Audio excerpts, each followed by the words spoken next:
Welcome to Wisdom of the World. Today I'm going to tell a story from Italy. It's a story about how we're always in such a hurry to get to the next thing. The story is called The Thread of Life, and it goes like this. Once upon a time, there was a boy called Giorgio. He was a happy boy. He was a carefree boy. He lived in a luxurious home in the countryside with his mom and dad taking care of him. His every wish was always granted. And he played and he played. He played with the dogs, he played with the frogs, he played with all the animals he could see and he had around him. Until he was old enough to read and write. And then he got a tutor to teach him reading and writing, and he sort of had to go, and all of a sudden his life was not so fun anymore. He had to learn and get up and work hard on studying letters, and only in the evenings he was free. He didn't like that at all. And at one point he was sitting in a corner by a lake somewhere in a big tree there, and he was wondering what happened to his carefree life. And at that moment there was a fairy that came to him, and the fairy said, "I've been observing you and I've seen you that you are not happy at all with your life. I'm going to give you something that may help you." And she gave him a ball of thread. She said, "This is the thread of life. And as you pull on it, your life will go as you wish it to go, and you will get everything you wish. But mind you one thing, before you know, you will be at the end of the thread. And the end of the thread also means the end of your life." And at that moment, his mother came, Giorgio, you need to come to, your teacher is here. And Giorgio thought, okay. And so he said, he just remembered, of course, what the lady had told him. And he pulled a little bit on the thread and he felt his body shake and move. And then all of a sudden, he was no longer a kid. He was a lad of about 15 years old.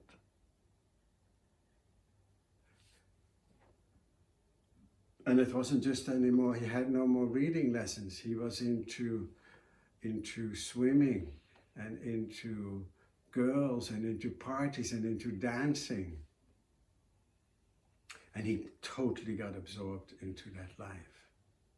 And then at some point, he heard his older cousins talking about how they were all studying law at university. They were, older than him. And he had forgotten all about the thread of life, which he had put in a drawer on a desk, but he ran towards it and he pulled again a little bit more and he felt again that same sensation.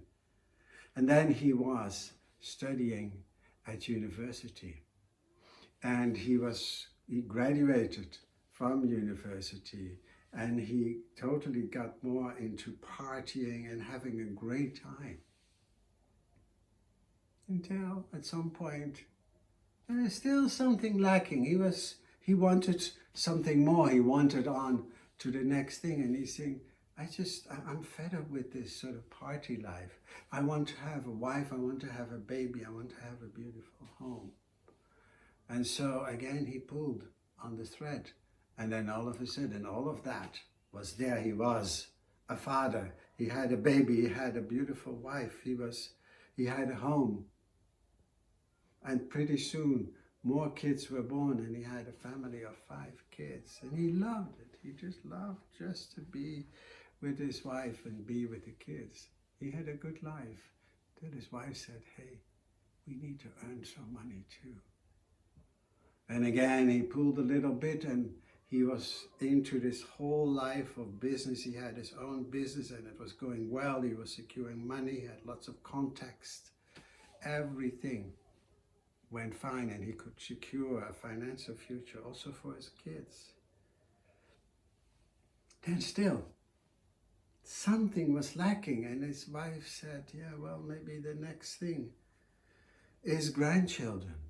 Grandchildren, he said, it just seemed like yesterday I was a child. So he pulled a little bit more. And then all of a sudden he was in a new phase of his life. He was in the stage where his children were getting married and then were getting children. And he had 6 beautiful grandchildren. And so his life went on, and when he was 80, on his 80th birthday, he was thinking, what more could I want out of this life?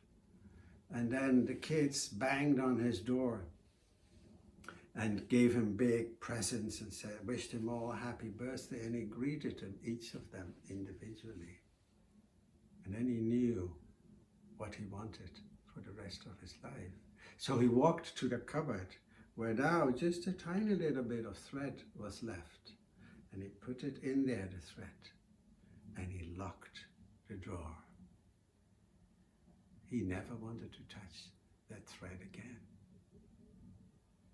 Now, why am I telling you this story? Because we're all so busy hurrying on to the next thing, and we forget to just be in the moment and enjoy our life as it is right now. Thank you.